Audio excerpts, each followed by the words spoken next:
Hi, everyone. We're going to just wait a minute or so while people are joining this webinar.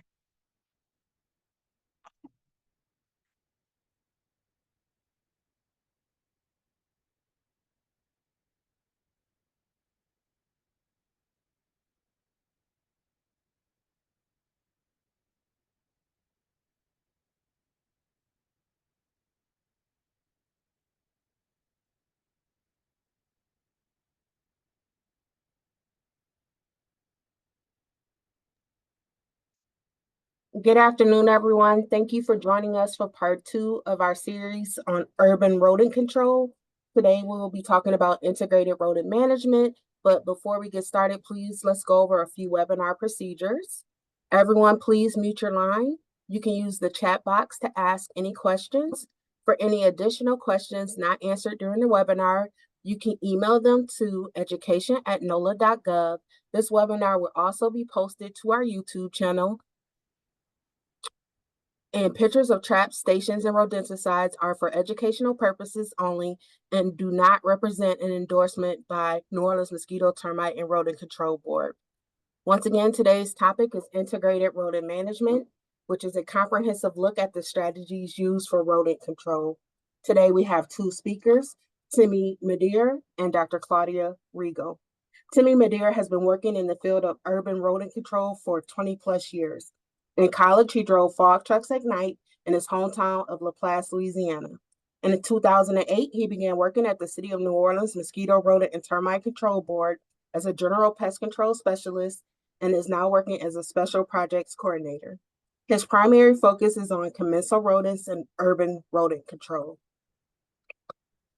Dr. Claudia Rigo earned her degrees from Purdue University, the University of Georgia, and obtained a PhD from the University of Florida.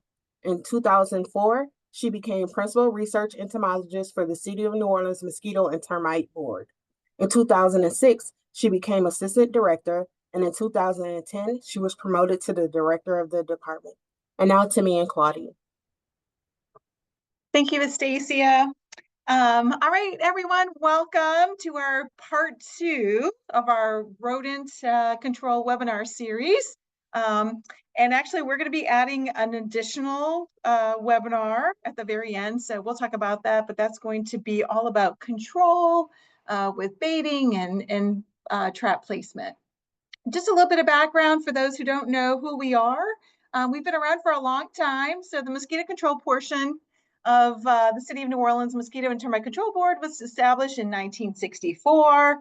Rodent control actually is almost more than 80 years old here at the City of New Orleans. And so, but we do mosquito abatement, rodent abatement. We do all of the pest management at city buildings and green space. And we are in termite season now. We're waiting for the big swarm, but we have a robust Formosan subterranean termite program for city buildings, as well as some of the historic trees that are here in our area. We also do quite a bit of extension and outreach, where we're actually having a mosquito academy today and tomorrow. So if you're interested in academies, as Stacia said, please sign up at education@nola.gov. But we do lots of continuing education presentations. We also participate in garden shows and scientific meetings. We create different topics in educational outreach. And very exciting, NOLA Bugfest 2025 this year is going to be October 11th here at our facility. So that's always a lot of fun. Well, today we're really going to be talking about IPM, right? So we're going to start with this particular video. And it's really about, a rat using a stick, right, to set off the trap. So you can see what we are actually dealing with. This is really an amazing video. Wow, right? So this rat learned how to use that stick and to set it off, and then be able to get to that food source, which is really amazing. So, we say that they're diabolical, right? They're clever, diabolically clever. So truly amazing. And this is what we need to understand in our previous webinar was all about biology and how we take that information about biology and turn it to our advantage in control. So the main thing we need to understand is you have to understand your enemy. And in this case, we're talking about those commensal rodents, and everything here in these presentations really are targeted towards those animals. It's the house mouse, it's the roof rat, and it's the Norway rat. So when you start looking at the ranges of especially rats, right, it's about 100 to maybe 500 feet, but those are not numbers that are set in stone. It depends on the food source. I mean, if the food is near, they're not moving very far. And so they have everything that they need. They're not going to be searching out long distances, but they do have the ability of going pretty far distances. When we're talking about the house mouse, we're looking at about 20 to 50 feet. And again, it very much, those conducive conditions and the food sources and water all very much apply. When it's pretty crowded, they tend to disperse some, right? They're going to be looking for new areas to expand. In the summertime, they're typically outside. I will say this, and you've seen it in places like New York or other places where there are buildings. A mouse can live its entire life within that one building, high rise, for example. So they don't have to go outside. They do not hibernate, so that means they're active year round. And like I said, they're going to want to nest in areas that are warm, close to that food source. And, we do a good job of providing everything we need. Rats need to drink free water every day. Mice, they can get some water from food. But again, we talk about control. So removing that water source is incredibly important. They are mostly nocturnal, but I'm telling you, they will adjust. And so if there's a food source, if it's a quiet time of the day, they will adjust and move during the day with really no problem. As I mentioned, this is what we're, the three species that we're really talking about in this series. And just again, for those who have not watched part one, you can see Norway rat at the top, a little bit larger, smaller ears, more blunt muzzle. The tail is not as long as the length of the body. Roof rat, I think a bit more delicate, long, big ears, pointier muzzle, but the tail is very important. So that's longer than the length of the body. And again, just a review here, they only need rats about a quarter, right? So it's about half an inch there. If there's a crack underneath the door or a little hole and they can get that skull in, they are going in. They are smart, they are cautious, right? And often afraid of new things, and they do explore and re-explore their environment. So we're going to talk later today during this webinar. Timmy is going to be talking about pre-baiting, and I think this is super important for everyone. They require about half an ounce to 2.5 ounces of food each day. That's not a lot. So I like to say, are you mouse clean, right? All those little crumbs underneath that commercial refrigerator, that needs to get cleaned up. We've talked about water already. And like I said, they will nest relatively close to those food sources, that water source. So we like to stress our animals out by removing that food and water. They do follow lines, those shadows, those cracks, right? Little areas where a bit hidden away, where they're able to go in and hide. Here's the house mouse, right? Pretty small. Actually, you can see the penny there. And so again, large ears. Actually, this is really great where you can see all of the vibrissae on it. So again, please refer back to our first webinar. It's going to be posted on our YouTube channel for all about biology. And in this particular case, they only need about 1/4 of an inch, right? So you saw the picture, it looks a little puffy, right? Because all that fur, but they're relatively small. And as long as they can get that skull in that 1/4 inch crack or that little hole, it is going in.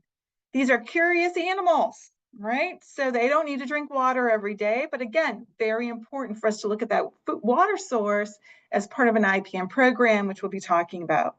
They tend to nibble. They sample on a lot of different types of food. They will hoard food and seeds, so they'll actually take it back to their little cache areas in the nest. And again, let's think about this even from a standard of having rodenticides out there, pellets maybe. They will move things around. So bait translocation can be an issue, so it's very important to do your inspections.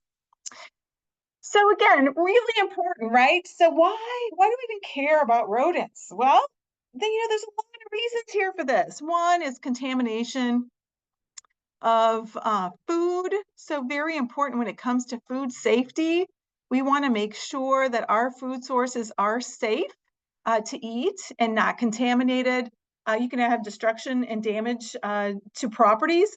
I've seen plenty of examples when these animals are gnawing at the bases of doors, or they're gnawing wires that potentially could cause a fire, and even sidewalks that have collapsed because there were burrow systems underneath. And I say possible transmission of diseases, different pathogens. We know there's so much information in the literature already where these animals have a bunch of different pathogens. So you should assume, right, if you that they potentially could be harboring some of these, and we want to make sure everyone stays safe and not sick. And I don't think any city wants to be known for having rodent populations all over, right? So when people come to New Orleans, we want them to have a great time. It's all about music and great food and history, wonderful people here and culture, not because they see a bunch of rodents out on the street. So that's very important. Now let's, add in even the commercial component to it. So this is a grocery store. Of course, contamination of food and destruction of property, damage, disease transmission for sure. But think about loss of productivity, where if a restaurant or a grocery store, in this case, gets shut down, they're not making sales, which hits their bottom line. Also, lots of regulatory violations. Nobody wants to go to that health inspector report that all states have and say, they have critical violations with rats in the kitchen. So no one wants that. And of course, if these the restaurants and grocery stores and other facilities are not selling, then of course they're losing potential customers, they're losing revenue. And also don't forget about the fines that can be also put on those customers. So what is integrated pest management? That's what we're going to be talking about here today, where it's the different components of IPM, right? So, but integrated rodent management and what that looks like and what it should be. Now, when it comes to IPM, there's lots of different definitions, kind of the same concept, but it depends if you're working in the agricultural field or even in the mosquito control field, and really who wrote them. So I decided to give a couple examples, and this is from the EPA, but there are steps that are involved. And so steps include inspection, identification, establishment of thresholds, and that fits more in the agricultural realm. But I will say this, if there is a daycare with one rodent, it hit the threshold, right? One animal is enough. And what they're going to do here is employ 2 or more appropriate control measures. And of course, we want to measure the effectiveness, right? Very important to say, hey, did this system or this process of control work? So I thought I would show here also with, this is going to be with Pest World. And so they kind of brought it down a little bit to their basic concepts, which is going to be inspection, identification, treatment, and then it continued to do that monitoring, right? So that monitoring is that evaluation portion. So IPM in general is going to be a more holistic approach to pest control instead of saying, hey, look, I'm just going to go put some bait stations out. End of story. I'll come out every 3 months and it's going to manage the situation. Not likely, right? You might get some control, but for that long-term impact, we are looking at that IPM, in this case, IRM approach. So just as a review here, there's lots of different places that you can look at this. In fact, the National Roadmap for IPM. So it's a long-standing science-based decision-making process, right, that identifies and reduces the risk from pests and pest management-related strategies. All of these have those same concepts. Now, what does a working IPM look like, right? So here's integrated rodent management. We are looking at inspections. You must know what pest you are dealing with. So identification is incredibly important, or even pest sightings, very important, especially in schools and kitchens, things like that. There's an opportunity for that. We're going to want to remediate those conducive conditions, possibly even do some pest proofing. We're going to talk about that today. You want to evaluate what you just did. You may be using some monitors of some sort. There's lots of electronic monitors out there. It may be as simple as using some non-toxicant bait, or in some cases, even glue boards in little stations. So we actually use those in schools that we service as monitors. It's almost like an alarm system. So if we see some activity in one of those stations on those glue boards, hey, it's time to go in and take a deeper look in that particular area. And then, of course, education is super critical in the communication part of it. So we'll talk about that. So when it comes down to, integrated rodent management, we looked at everything, and this is what we came up with. And so public education, super critical. And that can be your customer.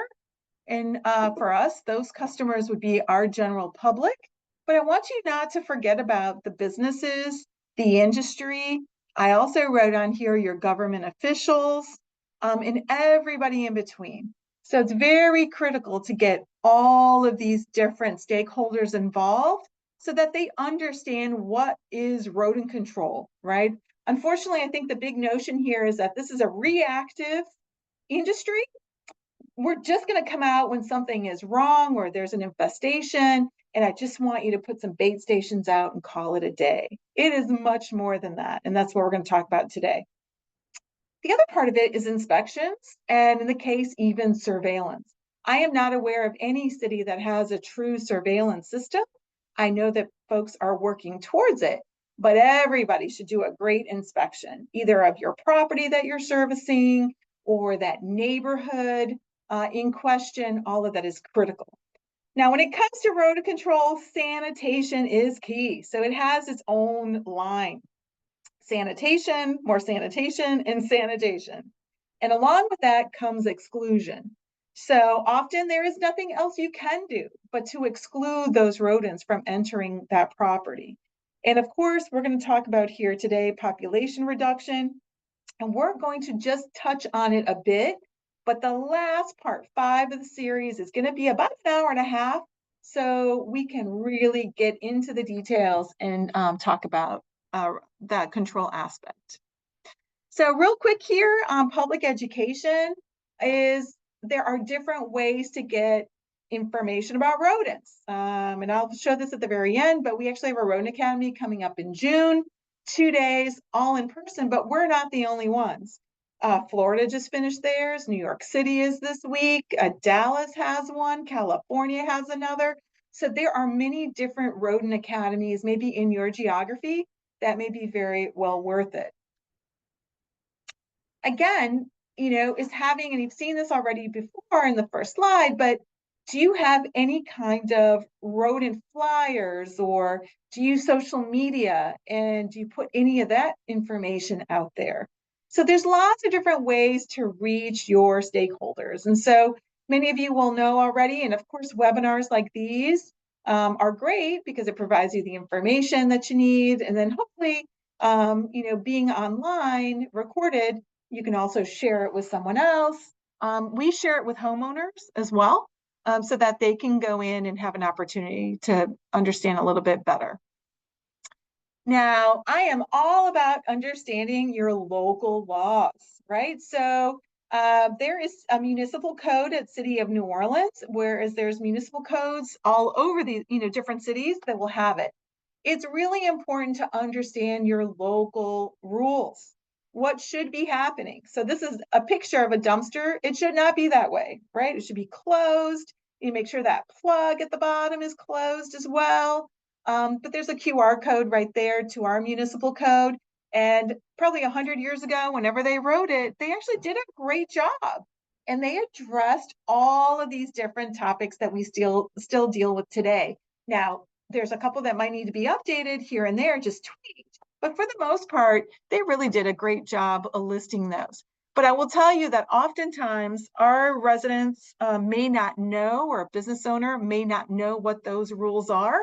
So this happens to be a social media post that we did that talks about, hey, here's where you can go get that information in our municipal code. Also, very exciting reading, okay, for everyone. And if you have not read your public health sanitary code for your own state, it is time to do it, all right? So really important to go and see what it says. What are the rules? What are those standards? And make sure that information gets to your stakeholders because again, we all need to be in compliance. These things are done so everyone stays safe. All right, so we're going to talk a little bit about inspections and surveillance. But before that, real quick, you can go to @NOLA We have lots of different rodent flyers and social media posts and content that are there. But I'm sure you have some in your own jurisdiction. But there's lots of different sources that you can go and get this information. All right, so let's talk a little bit about inspections. Now, I really love this photograph. So we only see the bottom half here of Timmy. He's sitting right next to me, right? But you can see that he's looking in that drop ceiling. If you are doing an inspection, that drop ceiling area is its own beast. You must look in there. And actually, right by his elbow, you can see that there's a smudge on the wall. It's like, that's dirt. Nobody needs to look at that. No, indeed, that is a rub mark. So rodents were going up and down. There's a little hole in that corner of that drop ceiling, and it was from the drop ceiling dropping down, you can see on that shelf, and then moving into this kitchen. And they were utilizing that over and over, rubbing against the wall, leaving that rub mark there. So that inspection is absolutely critical. If you do not do an inspection of your property, you're going to miss it. And another good thing to do is always ask for your fire plans, right? So where, or at least if you have building plans, that's really important to know where the firewalls are. All those things are super critical. Good flashlights, look for dust, look for track marks that might be on different conduit and pipes that are there. So flashlights, very important. Go with what you need. But the main thing here is do a great inspection, look at where all of the pipes are coming into the building. Those are very, very critical to make those treatment decisions and where you might find some rodent activity at your property. I want to make sure that everybody remembers to look outside too, right? So you may be looking immediately next to your property, but what if this property butts up against a park, for example, and they happen to have open trash cans there? So we like to say that those are feeding troughs for rodents and raccoons and squirrels and everything else, right? Our urban wildlife. But you can see really clearly on the picture on the right-hand side, you've got an open garbage can. And if you look down a little bit in the green space by the base of the tree, there's a really big burrow. So, we talked about distances already, and these animals, they're not going to go that far. They don't have to go that far if that food source is there. So I assure you that people were doing a great job here of giving that colony everything that they needed. And then also, when I look at that photo, I say, that looks like that's pretty good drained soils as well. So just absolutely ideal for those animals. So make sure that not only are you looking at your immediate property, but what else may be contributing to that rodent, maybe a food source that might be in that area. Now, you don't need a lot of fancy equipment. You could have fancy equipment, right, to do rodent inspections, but these are some of the basic tools that you need. Gloves, of course, and a mask to protect yourself, right? I always say we go into the fire. So we are going into areas that potentially are infested with rodents and other pests. So it's really important that we protect ourselves from these pathogens. A good flashlight, right? So technology has really improved on this. And I'm not saying the flashlight's on your phone, saying a really good flashlight, high lumens that you can really see everything that you need to see. Prying tool, an e-pad, especially if you're doing lots of inspections. Cameras are great for recording and documenting areas of concern. And I'm going to throw in game cameras in there too. Those are very powerful tools, not very expensive for the most part now, where you can set up different cameras.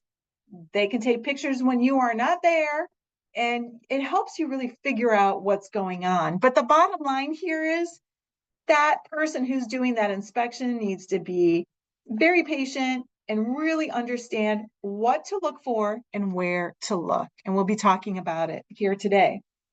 The main thing is to be a detective, right? The best tools for any inspection, it's not all these tools that I just talked about. It's really your eyes, your ears, your nose, your hands, right? It's the person, it's the inspector that is taking the time to figure out what is going on at that particular site. And to complicate our lives, right? Every job is different and every job site is different. So every building is made in a different way. So you really have to start to learn construction in your particular area so that you understand where these animals may be moving. Are there chases in between walls that you're not seeing? So at every occasion, if you can get your hands on the building plans, is very, very important. So where do you start to look? And I don't know about all of you, but I can't go anywhere anymore with my eyes not wandering. Okay, so we've done this long enough where I will go, even before I get inside of a building, I'll pull up to a parking lot, my eyes are already shifting around. Are there bait stations outside? Where are the lines coming into the building, right? So all of those things are really important to look up, look down. Three-dimensional, you're looking for those linear lines, those corners. Is there clutter? If you're outside, is there a pile of maybe some wood or just junk that might be out there that's ideal for especially Norway rats to be nesting underneath? What about your counters? What's going on there? Is there a water source, AC line, drips? All those things are a hose pipe, all that's important. And when it comes to food sources, right, from the outside or even inside, let's start with outside. Where are your trees? Are there nuts? Are there any kind of fruit trees? Is there, for example, a garden in the area? But inside, where are the kitchens, right? Those pest vulnerable areas. Appliances are very important. Your water heaters, those things give off heat. So those animals may be going there. Furniture voids, super critical, right? Couches, for example, we've seen plenty of occasions where mice had nested inside of the base of couches. But those areas that are in the corner, there's boxes, I don't check there very often. Well, you'll need to check because those are very important. So when it comes to mice, all right, so we're looking at like, see, there's some of the locations that where we would start with is those secluded corners, right? Where we might have a bunch of stuff, clutter, things that we need to look at. Underneath cabinets are very important. Furniture voids, under appliances, cabinet voids. Open up any cabinets in the kitchen, in the bathroom. There's often a gap where the pipes come in to underneath the cabinets, and those areas need to be closed. Clutter, storage areas, insulation, super important. So it could be, for example, a crawl space, a basement, spray foam. We have a situation where there's a building that has a lot of spray foam, and rats and mice were moving all throughout that spray foam area. So very important to look. For Norway rats, look underneath wood piles and dogs and chickens, right? So if you have chickens and dogs in your area, that might be an area where you may see some rodent activity, but typically there's food, right, involved with that. Alleyways and underneath slabs are very important. Structural voids, you may have a building that has multiple voids in the concrete block. And so if there's an opening to that, it's coming in. With Norway rats as well, I think many of you have seen sewer lines where there are burrows, or even storm drains, where there are burrows around that drain on the surface of the soil. So there's got to be a break in there somewhere because those animals are moving back and forth.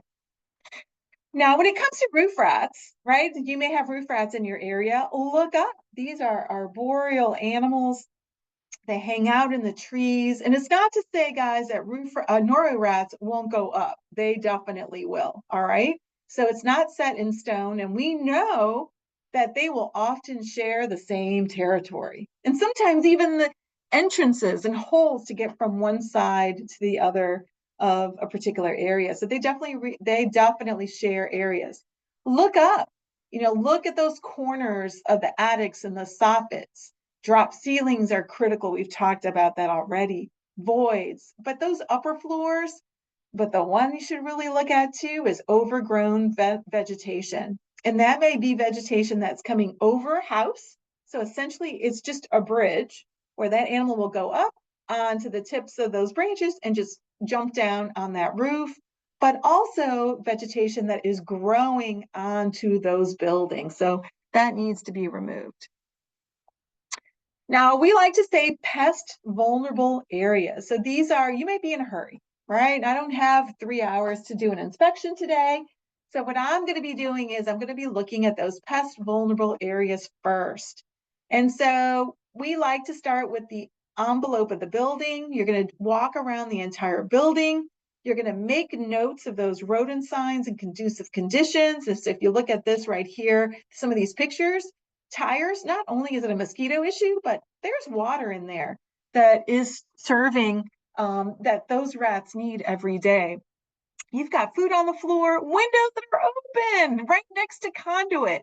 So those animals are absolutely just walking on in, and any kind of overgrown vegetation needs to be trimmed back. And the picture all the way at the bottom right, that's a banana plant. So not only is it overgrown, but it also provides the best food for these animals. And again, do not forget about your vegetable gardens, citrus. We've seen plenty of cases here where they will feed on citrus, and it's okay. I have citrus trees in my yard as well. But make sure that when the season is done, that fruit is ripe, take that down. Don't let it sit on the ground, just decaying, because you're going to be calling those animals in. And again, sort of all along that same concept is you really should know if you're feeding those animals outside, you're absolutely feeding the rats in that area. So we really say, please do not leave pet food outside unattended. So very critical. And the other thing is, don't want rodents feeding on, with that pet food for then your cat or your dog to feed on that same pet food, potentially, transmitting some sort of pathogen to your pet. So observations are really important, right? So with pest vulnerable areas, so now you're in the interior. You're going to start from the ground up, typically, and you're going to be inspecting everything inside and out. Look for those lines, look for those counters, very important. Don't forget about any food or utility closets where they are storing food. So it's all about food and water, all right? And we have seen plenty of cases where mice have been living in the insulation around commercial freezers and pantries. So very important not to forget that. And again, like always, take good notes, document where you're seeing activity, because you'll be able to, of course, let your customer know, your resident know, or whoever that stakeholder that you're dealing with will document. So this is a dirty job, all right? So if you're not getting down on your hands and knees, I had talked about one of the tools that we use are knee pads, or at least something to protect yourself here from getting hurt. But there's our inspector here with a good flashlight, gloves, and looking underneath cabinets, equipment, appliances. All of that's very important, especially the appliances that are warm. Look underneath those counters, right? These two particular cases are unacceptable. It has been since cleaned up, but there's plenty here to sustain populations or colonies of rodents for a very long time. Water, food, gunk, you name it, it's there. So don't forget about those counters and appliances all the way back in those corners. We briefly already talked about cameras, and we're really, I think I would say we're super fan, right, of using these cameras. Any brand that works for you is perfectly fine. But the main thing here is that it helps you understand what is happening at that location. We want these animals, right, to go inside the bait station. You can see here where this rodent is just hanging out on top. So we're gonna have to get creative on how to get it inside, right? And it may very well be with a non-toxic and bait, anything to get them in.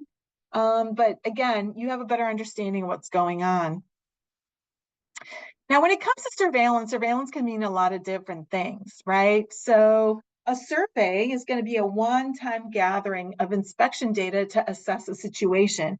Incredibly important, right? So we actually happened to do a survey yesterday of a neighborhood where we went around the neighborhood and looked for all the different conducive conditions that would support populations of rodents. So very important. But we actually want to turn it into surveillance, which is going to be a continual process to monitor changes.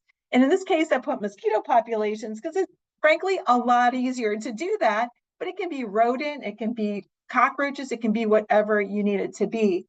And so we're going to turn our one-time survey into, we'll be checking those areas at least once a quarter. And so then it turns into that surveillance. You're able to see if your control measures are needed. And you can also monitor to see if the effectiveness of those measures, are, well, your measures, your control is actually effective, say it that way. So this is another thing that you can do is a lot of cities will have 311. So 311 is just one variable, okay? So you cannot use just 311 to make a decision about what is happening with your rodent populations in a particular city. But if a well-designed 311, so you're asking the pertinent questions, but even more importantly, you're actually going to the site in a very short time frame. For us, it's about 2 working days. And you start to look and see where there may be clusters of activity or at least a lot of calls in your particular area. So in this particular case, the darker the color, the more calls are coming in. And that's when you say, hey, we need to go over here and see what is going on, talk to these residents and have a better understanding if additional control measures need to happen, or is it, a bunch of neighbors that know each other called in on the same day. And I'm telling you, it can be both instances. So it's very important to do the follow-up of that. The other thing you need to do from a survey and surveillance is to understand the species of rodents that you have in your area. Unfortunately, there aren't a lot of rodent control programs anymore. So oftentimes universities or other programs, you may have to partner with them to have a better understanding. Now, if it's on a smaller scale, you can actually trap in your own area and figure out what you have. You can even do this inside of a building, for example, or in a cluster of homes that you may be servicing. Everybody's situation is a little different based on the clusters that you have, but we have a pretty good idea here of what is happening in New Orleans with really the Norway rat, the roof rat, and the house mouse, which is not listed here as the predominant animals in our area. The other thing is part of a surveillance program, and this might be more of a survey, is to understand what pathogens are in your area. And this is from the same project. The paper is listed below if you want more information about it. But when they were looking for leptospira, which causes leptospirosis, well, they found it. So again, this is just one example just to support some of the other projects that have happened in the US. And when we say, when you're working with rodents, you do need to wear the right PPE, protect yourself, and make sure that you stay safe, wash your laundry, separate from your family, all those good things. But again, we know that is in the region. And so we need to make sure that we're doing the right education and outreach for our public. All right, I love talking about sanitation. That is one of my favorite things to talk about with everyone. And so clean, clean, clean, clean, and more clean, right? Super important. So again, we already talked about how important it is for you to know your local municipal code on sanitation, on how to store dumpsters. All these things are really important. So what we ended up doing is partnering with our sanitation department a few years ago and really get out to the message here that proper dumpster management is rodent prevention, right? It's just giving everyone the tools, sort of a quick summary of what to really, follow so that they're not creating a bunch of issues for themselves. And here at the City of New Orleans, there is a lot of partnerships and a lot of communications between agencies, so that oftentimes when there are dumpsters and compactors, things like that, that are not in good condition, it comes at a multiple agency approach, and that's been very effective. The other thing is, if you're involved in city planning or making those decisions of what kind of dumpsters and trash cans to use, there are some examples of closed systems. Now, some are more expensive than others, but really going with that closed can system is the way to go, because essentially open waste cans, however much they service them, there's still so much risk here of essentially turning into a feeding, location for these animals. A lot of times they're placed right next to parks, much like we just saw a little while ago, where you've got essentially a great place for them to burrow and have a nest, and then you've got that food source right there. Now, don't forget about sanitation within your buildings. It could be a house, it can be a commercial property. Improving the general sanitation and keep the trash covered is absolutely critical for keeping a good rodent-free environment. So here's a couple of examples. This is, again, another one, a city building. It's been since cleaned up and fixed, remediated, but you can see that there's just a lot of clutter. There was a lot of stuff. Now, granted, they had good wire racks, and that was the right kind to have, but there was just a lot of cardboard boxes, which is ideal for rodents and other pests. And there was a candy machine, snack machine there. And the mice in this particular building, they actually pushed in the cork in the back of this candy machine. So the mice were going in and out, just feasting on what was in that machine. And next to the machine, you can see at the bottom, there was an open garbage can. So food waste and all kinds of stuff there. So we worked with the folks in that facility, got everything cleaned up, put the lid on the can, and really to this day, they've done a great job and we don't have these issues anymore. And so this is just really an amazing photo, all right? So we knew it was mice, 2mm and little incisor marks, and they were just feasting on the chocolate. So really a good, food source for them. And again, we have already mentioned this a bit, but it's very important to work outside of your silos, okay? People tend to work in silos. One agency is not talking to the other. So get to know your sister agencies, your other departments, your code enforcement, your state partners, even, your pest management operators, so that you can work together so that you can address some of these violations. This was then, again, has been since fixed, but this was behind a restaurant that had a lot of issues.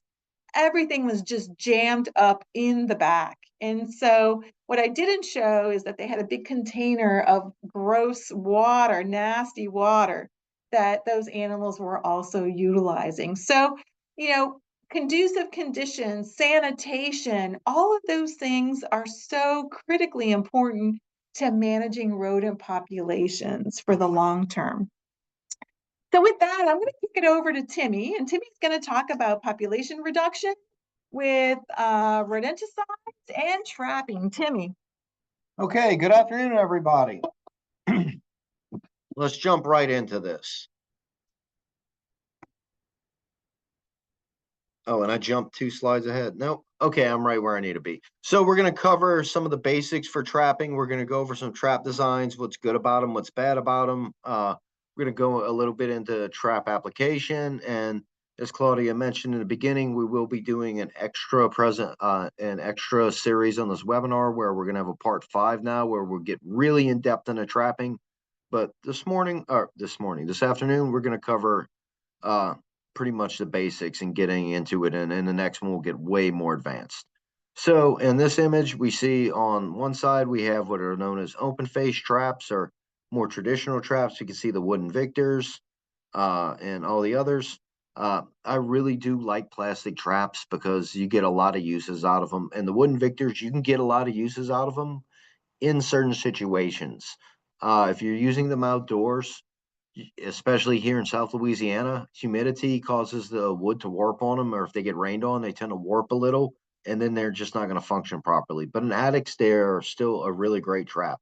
There's a reason why we're using a trap design that's almost 170 years old, because it still works. And on the other side, we have the trap designs are known as clamshell traps. These are really good in tight spaces and other situations. Every trap is their traps are not designed equally. So there's a situation to use each type of trap actually. So as far as using the traps, well, we're not. It's really difficult to catch the animal without using bait in a trap. It's not impossible. It's just a lot more difficult. So we're gonna look at some baiting options. I just went out to my local grocery store and threw some items in there, and this is some pretty random stuff, but it's things I've used over the years to successfully trap rats and mice as well. Uh, and these animals have very diverse diets. They're browsers. So most, I believe I spoke in the last webinar about food preferences passed from mother to the babies, but they also tend to get favorite food items if they're exposed to them for a long time. So they will change food taste. So it's good to get to know what they're eating and use that as a bait, but also throw out some other options and think of what time of year it is. Uh, when it's winter, I like to put out fruits and veggies a lot of times because that's missing from their diet. In fall, when it's about to get cold, I know they want to pack on the pound, so I try to go for higher protein, higher sugar content baits. So time of year does dictate bait. When it's hot in summer, we go for baits that stay wet and damp longer. So here's just a list of some random things we've used over the years and gotten pretty successful traps on. Some of these are very specific to the site we were at. And some of these you're wondering, how could I even use these as bait? Like, let's look at that last line. And we're looking at the extracts and the oils and grease and juices. How would we use those? Well, let's watch a video. So first, I'd like to put a preference to this video and tell you what's going on. That string there is actually dental floss. That's mint wax dental floss. For anyone who thinks that mint repels rodents, it does not. Uh, the next thing next to it is a piece of popcorn, and on side of that is a cotton ball. And here comes our mouse. Look at her in that left-hand corner. She's up now, and she came up through a little void, and she gets her choice of the 3 items.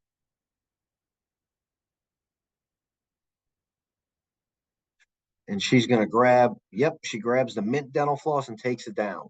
And eventually I went and found where this mouse was building her nest, and her nest was almost entirely dental floss. She preferred it over the cotton balls in this situation. But the end game of this is going to be using dental floss, or I love using any type of cotton kite string or cotton yarn. And why cotton? They just tend to like it.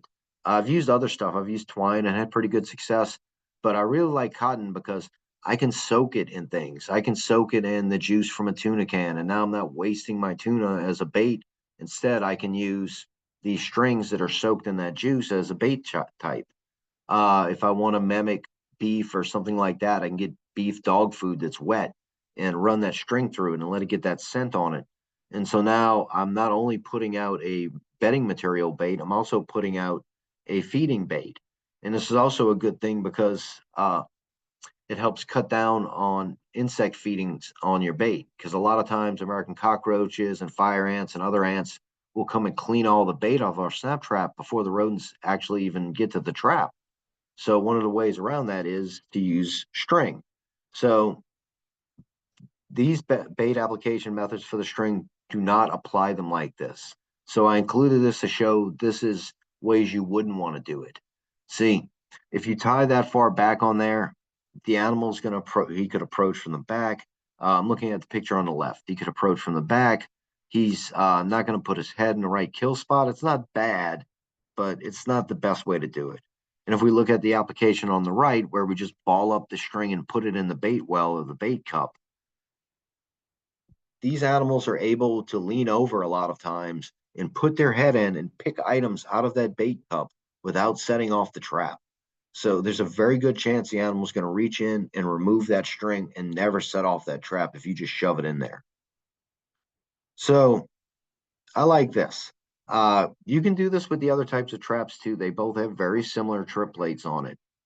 But on this one, I particularly love the one on the right with the smaller trigger because look how small that footprint is on that trap. You have a little bit of string, you can put a bait on there, and you're forcing that animal to put a lot of its head in the kill zone.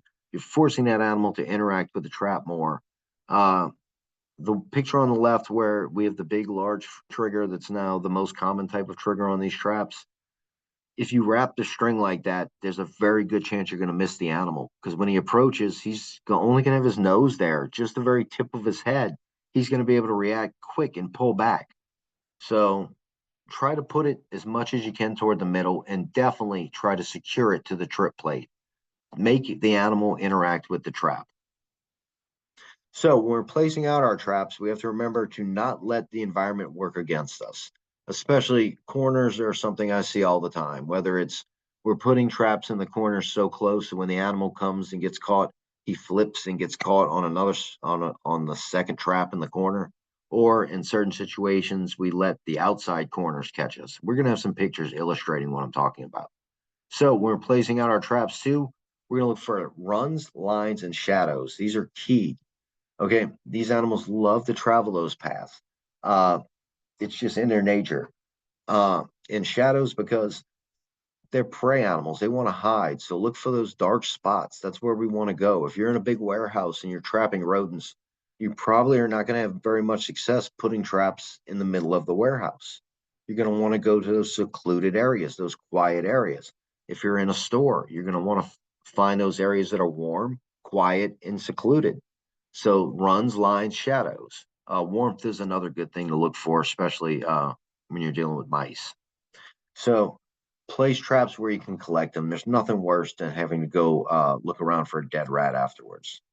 And bring the traps to the rodents. This is something I see often and a lot where uh, people will we all will get in this habit where we expect the rodent to find the device when a lot of times they have a set path they travel. They know their environment, and there's a good chance they might never go to that area where we put our traps down. So if we didn't do what Claudia was talking about earlier and do our inspections correctly and do a really good inspection, we're not going to know where to put our traps at correctly. And we have to put our traps where the rodents are going to be at. We can't expect the animals to go find them. And this is something I see often and a lot in our industry is a lack of traps. Though we put out 6 traps for a mouse job. No, are you trying to catch just one at a time? Or we go out and put out a dozen for a rat job. No, we should be putting out multiple dozen for these situations. More traps mean more chances, and it's not very likely that it's one individual animal. It does happen. I'm not saying we don't get rogue animals. We do. It's always a lucky day when you have a rogue mouse or something. It turns out to just be one individual. But when we look at the data and we look at the statistics of it, it's usually a 1-to-1 ratio, one male, one female, at least when we're trapping out rodents. So yeah, bear in mind, always pay attention to the sex on the animals when you're taking them in, sex and age, because you should get matched up, adult male, adult female. So I was talking about corners and using it against us. It's a bad idea. You might catch one really dumb animal by placing your trap like this, but you're not going to be successful continuously. The animal can approach from behind on the trap, and then you're not going to catch it. Or if it approaches that way, when they come to these corners, they're walking up in their vibrissae or out forward, pushed ahead of them. And when they get to the corners, they slow down, they stop running, they get a little more cautious, and they turn their backs and face outward, and they put their back into the corner so that they can urinate and defecate and scent mark that corner generally. So if a trap is there, there's a good chance they're just going to avoid it. They're not used to having something new placed in the area. They're not going to approach it correctly, and it's just not very good for placement. Your odds are not very good. I mentioned earlier, this is great because not only does it show traps that are too close together, but these traps are facing the wrong direction. All our traps, the kill zone needs to be faced into the wall. Okay, that way the animal doesn't have time to dodge. See, now we have our traps turned around. We have our kill zones facing the wall. We've cut down on that dodge time so the animal can't turn his head and get away from the trap. But again, those traps are way too close together. Pull them back off that corner by at least a foot, I'd say. When dealing with rats, at least a foot. With a mouse, I would go at least 6 to 8 inches. That way, if the rat or mouse hits the trap and the trap jumps and flips, you're not going to catch the animal twice. In a perfect world, we would anchor these traps. We would have time to do it. And there's tricks to that, but stay tuned. Come back for part 5 and I'll teach you quick tips for anchoring traps.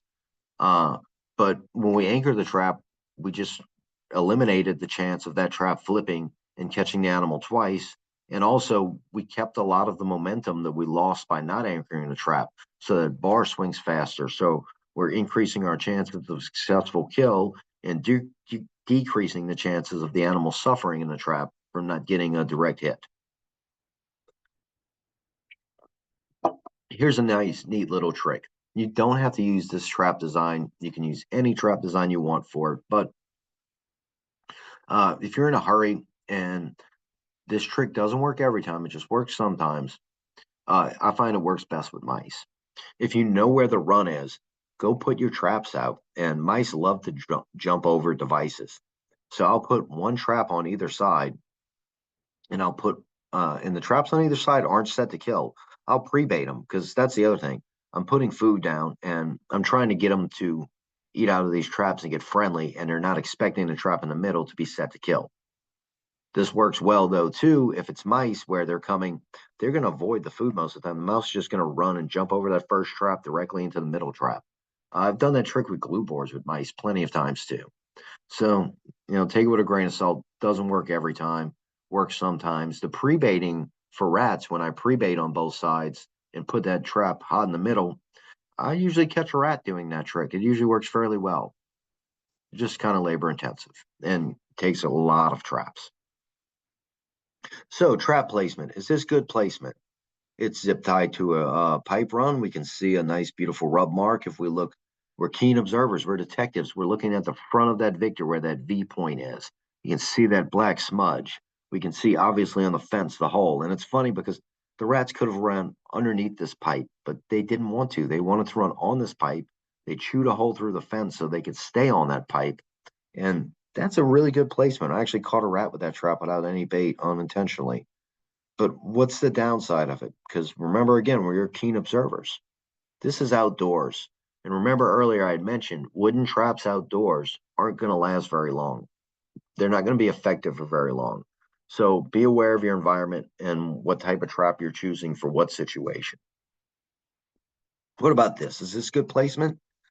Yeah, this is good placement. I like using open face traps on pipe chases. In fact, you can tell this picture has some age to it because modern traps or more recently made traps have holes underneath specifically so that we can run zip ties through them to zip tie them to pipe chases and tree branches and to other things. This is great because no matter which direction the animal approaches, we still stand a chance of catching it. So this is pretty good. What about this? What about a clamshell on a pipe like this? This isn't the worst. We stand a chance of catching the animal if he approaches, but personally, I would never do this. And I'll explain why. So when they're going on that pipe chase, they want to be able to see in front of them. We'll cut back to the first slide in front. See, when the animal's approaching from either direction, his line of sight is still open. So remember, they're prey animals. They like to be able to see that clear path in front of them in case a predator comes out. So with the clamshell trap, he can no longer see in front of him. So a lot of times when the animals come up to these, they'll be very cautious. They'll sneak around them. And if they're coming from the back end on it, they'll just run right over them and jump over them and do a little kick flip and keep going down the pipe. So not the best trap for that. But I do really like this trap design in attics and in other tight space situations. These traps are amazing. So it's all about where you're at, what trap design is going to be the best. Trap placement, I love this because where do we place our traps? We're keen observers. So let's look at this picture real quick. You can see I have 1, 2, 3, 4 game cameras out.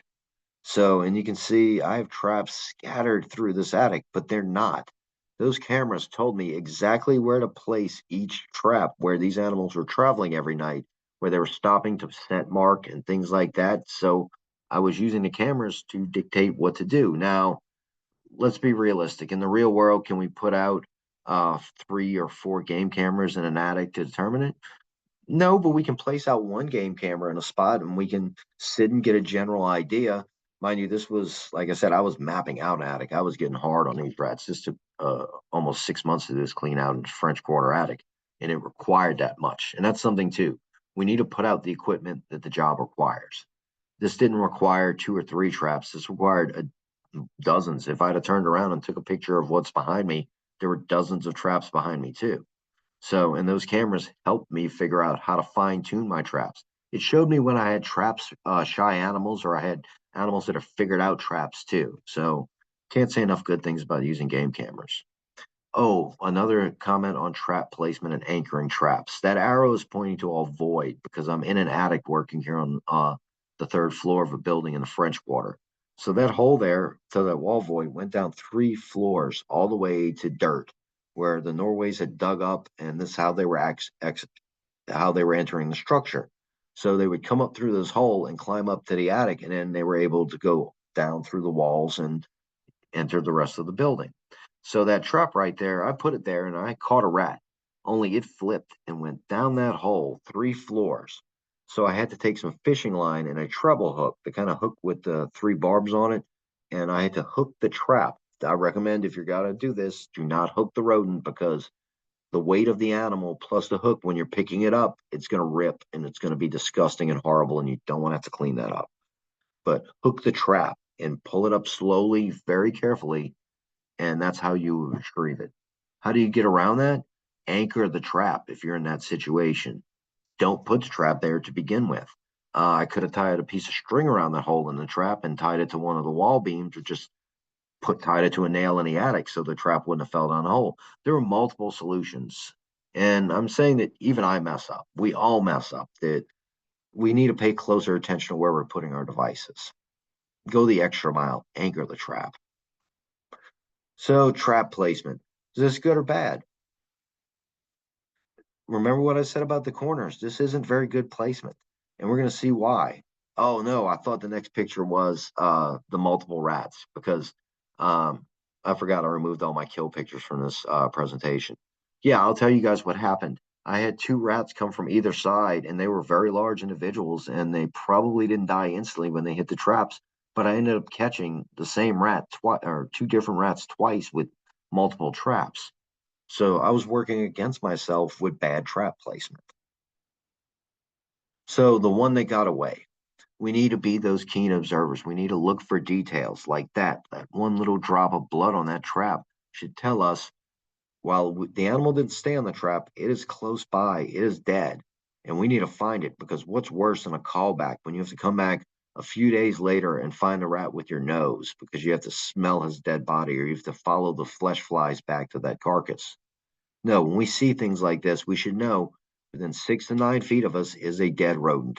If you're finding blood like that on the trap, and I say there's an exception to every rule, rule to every exception. These animals are cannibals, so there is a chance that his friends or family came and found him before we could get to him. But if that blood is still wet on the trap, there's a very good chance he's very close by. Pay attention to details. Missed them by a hair should be the title of this photo. So we look down, we can see the incisor marks. We see where that rat bit into that peanut butter. And when we look really close, we can see what those 2 arrows are pointing to under that bar right there. That is vibrissae. Are we going to catch this animal? Probably not. As we discussed in the last webinar, those vibrissae are extrasensory organs like fingers. So if someone removed your finger, are you going to remember them? Yeah, probably the rest of your life. Are you going to avoid them? Yeah, probably the rest of your life. So this is our issue in our industry. What's the odds, or in general, it's not just our industry, just in general of trapping rodents, what's the odds are that you're the first person to try to catch this rodent? Probably not good, unless you're going to a new construction or it's a brand new house. There's a good chance someone else has attempted to get rid of this animal before you. So there's a good chance they probably used a trap, and if the animal got injured or got a near miss, it's going to remember that. And it's going to avoid these devices. So how do we get around that? Can we? Yeah, we can. These animals are extremely smart, and we can use that against them. We can train them. We can teach them tricks.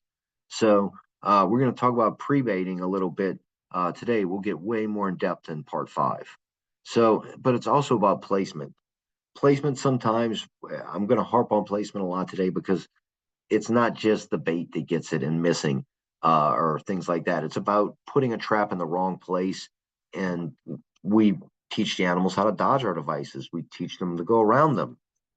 This is lousy placement. If you put a trap at the entry of a burrow, you're probably not going to catch a rodent. Go watch them. I recommend everybody go out and find a colony if you can of rats and watch them right at dusk when the animals come out. And you're going to see they pop their little heads out and they put their little noses in the air, and you see the vibrissae moving around, and they're smelling. And they're really cautious at first because they don't know if a hawk or a coyote or something or some predator is waiting to snatch them up. So they're very cautious. And if there was a trap out there, even if it had bait on it, they're just not going to accept it because they're not used to food just dropping right in front of their doorstep. If you went home tonight and there was a Big Mac on your doorstep, are you going to eat it? You didn't put it there. You didn't order it. Food just doesn't show up on our doorsteps. So, and there's always someone in the audience who says, yes, I would eat the Big Mac. And every now and then you will catch a rat like this, but not often. And don't eat the Big Mac, Filippo, please. So, another way to catch them with trap placement. I love this. This is such a great picture. That's a rat run right there. And do you think one rodent did this? No, they come out. This is teamwork where multiple animals run this path multiple times a night, back and forth, and they'll stop if there's a little bit of growth coming or a branch or something poking in the way or blocking the path. They'll stop and they'll gnaw it off and they'll pull it to the side because they want to keep that path clear. And they're set market, so they know that path and they'll run it like little bolts of lightning back and forth. So a lot of times you can put your traps in those runs and you don't even have to put bait on them, and you're going to get perfect kills. What do I mean by a perfect kill? That is a perfect kill. That animal did not suffer. It had no chance of getting off the trap. It was instant death. It doesn't get better than that. And that's what it looks like when you get a run, a kill from a run. Just really nice. You can use glue boards and runs too. In fact, that is what glue boards are designed for. They were meant to be put in runs. They're not meant to be passive traps like snap traps. They're meant to be kinesthetic traps where we catch the animals when they're moving. So rodents will explore their territory over and over. That we use this to our advantage when we pre-bait, right? We're going to put out this and we're going to leave it. And it might take a few days to get acceptance of this food source because, like I said, they're not used to having food just drop into that territory or into that home range. They're used to having to go out and find it. So once they become accustomed to it, it usually takes about 3 or 4 days. Wait until all your traps are cleared out, which sometimes will take another 3 or 4 days. But once you get to that point, you'll overcome that trap shyness. And this requires you to go out every day because they're going to need reinforcement. They're going to need fresh bait. If there is no reinforcement, you can't get around that learned behavior where they're not going to forget about that injury they got from the trap previously. So, they learn really well from rewards. When pre-baiting, put out a lot, okay? You want this animal to learn that is the best place to go to eat. And then when it comes time to actually trap, we go the other way around. We want it to be last meal minimal. We want the animal to have to put his nose in that trap to get that little bit of food. That way we know we're going to get a catch on them. And please remove your dead rodents. As I said, they are cannibals, and a lot of times we'll come back to our traps the next day and find a head or a leg. And someone told me, well, they chewed their leg off to get out of the trap. And in 29 years, I've yet to catch a 3-legged rat. And if there were 3-legged rats by now, I'd have seen one because we find legs in traps too often. So here's a picture of what I was talking about when we're pre-baiting versus when we're actually actively baiting to set our traps hot to kill. A lot versus a little. And look how careful I was with the bait when I put it on with that peanut butter. Pre-baiting, I didn't care. I would smudge it all over the trigger. When it came down to actually actively baiting, I was very careful to not get any on the outside trip plate. That animal has to come to that bait cup. So Let's move on to rodenticides. And as I said earlier, this is all a brief run through. When we get to section webinar 5, we'll get way more into this. So the main thing about baits, always read your label. Even if it's a bait you've been using for years and years, the labels can change at the drop of a hat. Every year, sometimes we'll get a new label for certain chemicals. So it's always good to see, is there a new restriction on this? Has the wording changed at all? Maybe you got lucky and instead of a restriction, they've lightened up on it and they've said, now you can go a little bit further. If anybody remembers the 50, it was originally the 50-foot rule that became the 100-foot rule. So, sometimes restrictions do wave the other direction. They're not just getting worse. It's not often, but sometimes it does happen. We try multiple bait types. And someone said, how do we do this and meet the label rate? This is, we're referring to soft baits, which when you're using soft baits, it's really easy to hit the label rate in a bait station if you're using a station that has 4 sticks in it, which most of our stations on the market, that's how they come inside. You can fit the lethal rate or the label rate for rats on all 4 sticks with 4 different soft baits with no problem whatsoever. And why are we doing this? Because we'll come back a week or 2 later and we want to see which bait's getting fed on the most. And a lot of times, sometimes it's equal. Sometimes they just ignore one bait totally and go for 2, or sometimes just one bait outperforms. But then that becomes, we'll go to all our other stations and make that our primary bait. So that way we're not wasting rodenticide. Because a lot of times for years, we would put out bait and then come back in a month and see nothing ate it. And, then what do? You put out another one and you start over and you start over. Well, by doing the 4 at a time like that, it did make us a lot more efficient in figuring out what bait they wanted at the time. Okay, same thing applies to stations as applies to traps. Bring the station to the rodent, please.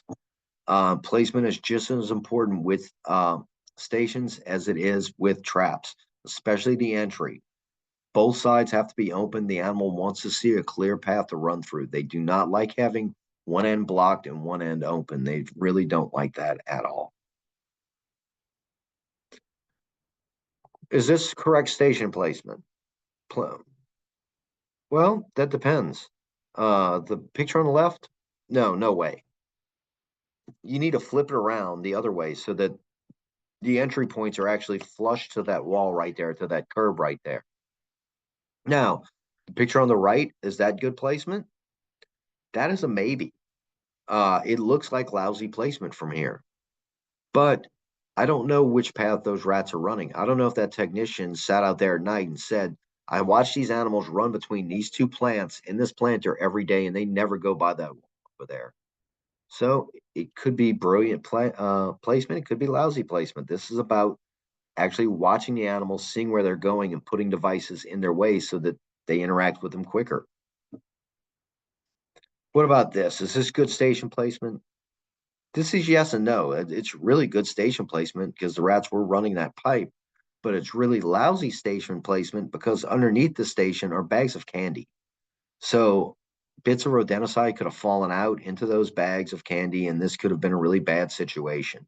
See, I know the real secret of that station, though, because that's my picture. I put that station there. There was never rodenticide in that station. That station has snap trap in it. Does that make it any better, though?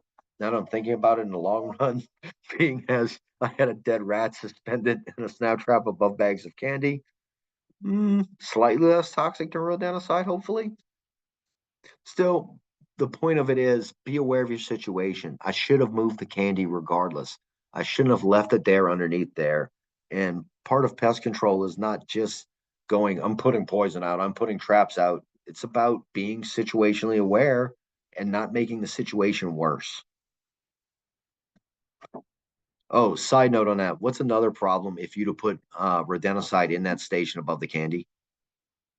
A lot of times roaches get in here too. So we could be making the problem worse in another way too.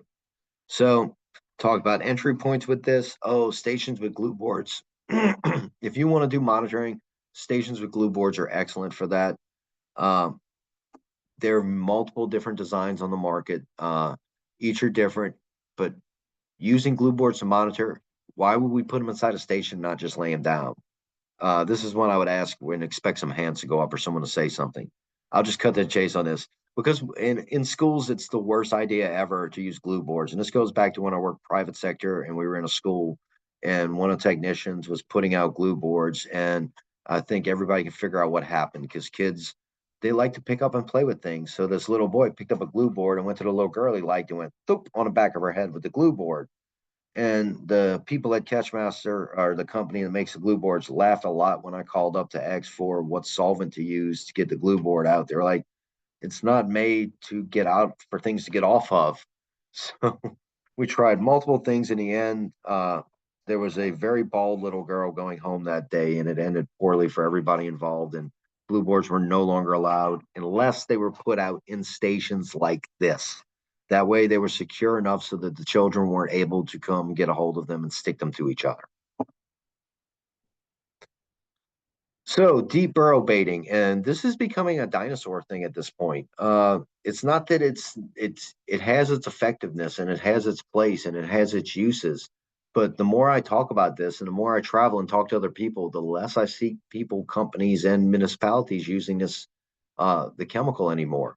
And there's multiple reasons. One is that it's difficult. It takes time and practice. It is really an art because if you're in a hurry, you can collapse the burrow. And if you collapse the burrow, then what's the point of putting the poison in?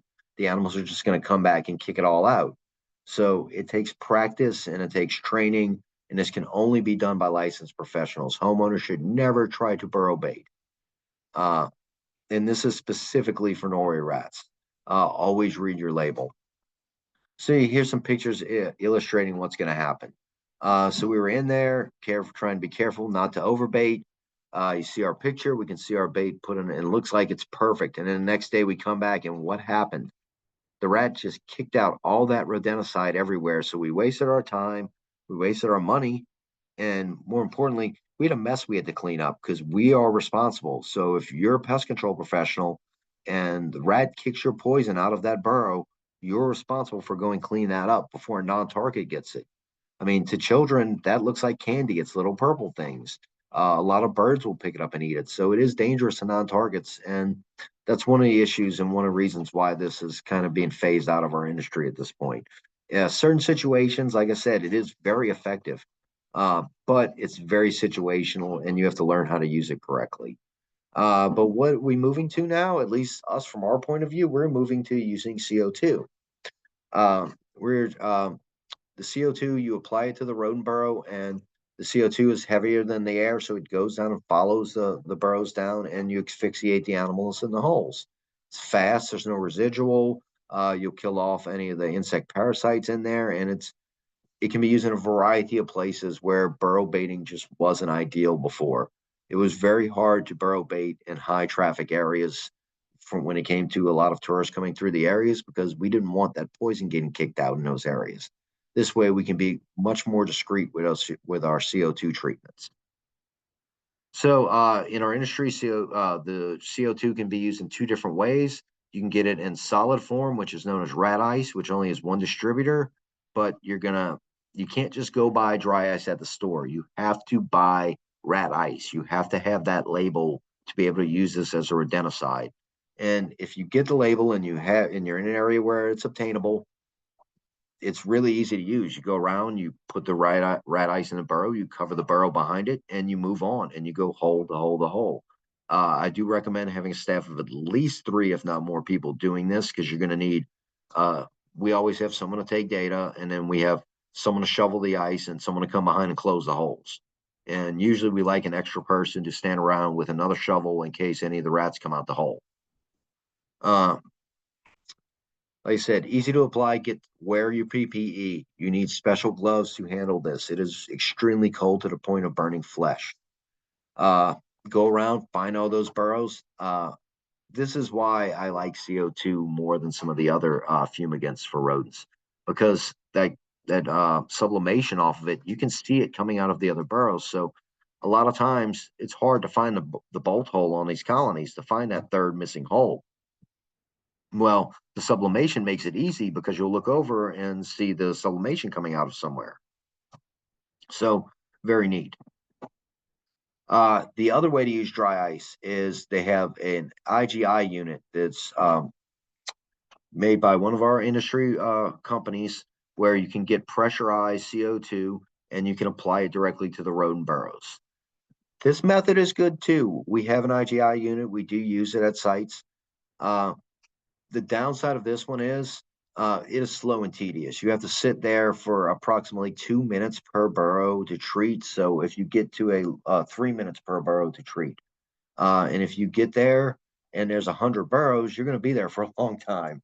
Versus the rat ice, where we could do 100 burrows in an hour, maybe if we had a good crew and we were rocking and rolling. So upside is it is not nearly as intrusive. This is really good for areas where you want to stay low key. Because, like I said, the rat ice tends to draw a crowd. The IGI unit, no one notices you when you're using it. It's very discreet. And here's some images of it being used. You shove that rod into that hole, put paper around it. This is available in most states. The rat ice is going to be state to state. Availability is going to vary. You have to find a distributor. This unit is easy to obtain. I believe most of our industry distributors carry this unit or can make it available for you. It is super easy to learn to use, fairly efficient. Like I said, two people can run the rig or one guy if he has the right setup. Yeah, can't say enough good stuff about it. So with that, we're going to move to our summary, and we covered a lot of topics today. IPM, using as a strategy for rodent control. We covered our conducive conditions, talked a little bit about biology and how rats like to explore. We discussed pre-baiting, bringing the trap to the rat, and of course, there is no rodent control without sanitation. So with all of these topics covered today, don't forget, we have a part 5 coming up. I can't pitch that one enough, because if you were into the trapping today and into the baiting talk today, we're going to get so much more into it next time. So with that, we'd like to thank you for attending today's webinar. If you live in Orleans Parish and you have any 311 complaints, please call any road complaints, please call 311. You can feel free to email any comments or suggestions to education@nola.gov. And pictures of traps, stations, rodenticides are for educational purposes only and do not represent an endorsement of New Orleans Mosquito, Termite, and Rodent Control Board. This presentation is for educational purposes only. And with that, we will take some questions. And don't forget about our Rodent Academy. Everybody, come on. Y'all want to learn in person? We got some real good stuff. Thanks, Timmy. I do have a few questions. The number one question was, which rodent is the most difficult to trap? That's a really good question. They all come out equally because it's all going to be situationally. There's no people will tell me, oh, well, mice are easy to trap. And sometimes they are, but sometimes mice can give you a run for your money. When you're dealing with animals that are this clever and this good at learning, yeah, it's always fun and always a chore, and there's no such thing as an easy rat or an easy mouse in the end. You have to earn them all. So sorry, I don't have a definitive worst one to trap. Okay, next question. The next question is, what's better, CO2 or CO? Okay, that's going to be up to you. From our personal experience in using it, we prefer the carbon dioxide over carbon monoxide, because with CO2, the animals tend to go to sleep quietly and we don't have many runners. That is really the biggest thing for us, because we don't want rats running around. You have to do this during the day when the animals are in the burrow sleeping. And with the carbon monoxide, they tend to wake up a lot faster and it becomes a game of whack-a-mole and it gets rowdy quick. And also it's noisier. And we have to breathe that in when we're doing the treatments. So that's why I prefer CO2 to carbon monoxide. But really, it's up to you and what you prefer. They're both equally effective tools. Okay. Is there anything that repels rodents? Sanitation, cleanliness, keeping a clean area is the only thing I can think of that will repel rodents. People ask us all the time, and they're like, "Well, what about mint or lemon or this or mothballs?" And if there was a smell that repelled rodents, the French Quarter would smell like it right now. New York City would smell like it right now. Downtown LA would smell like it right now. So yeah, everybody would know about it. We wouldn't hide that secret to ourselves as an industry. We would definitely let everyone know. And are we ever going to find a smell? I don't really think so at this point because it should have been obvious. We should have found it by now. And these animals live in filth and some of the nastiest smelling things around. So yeah, no repellents. I know you talked about things such as mothballs and lemons and things like that, but what about those electronic things that you see people plug into their outlets? Oh, good follow up. So the electronic devices. So there is some truth, but it's not the truth that you're expecting. The truth is we know that they're using ultrasonics to communicate with each other, but those devices, they don't know what sound they're putting out. They don't know what they're saying. For all we know, when we plug these devices in, they could be saying, "Hey, food over here, shelter over here." We don't know that it's making a repellent noise. And also, here's the real kicker: there's no scientific evidence that any of these devices work at this point. And will we ever find an ultrasonic pitch or the right noise to keep them away? Yeah, I think maybe one day we will, but are we there yet? No, not at all. And if we get there, I'll be the first person to say we finally have solved the ultrasonic riddle, but we haven't. And until we get evidence otherwise, yeah, I don't think they work at all. Okay, thank you. That's all the questions I see in the chat. Once again, I want to thank everyone for joining us today. And as I stated earlier in the chat, if you missed it, I will send a link to everyone who has registered for our upcoming 5th session that we just added. So you'll get a link to register for that extra session. Thank you again for coming and have a great day.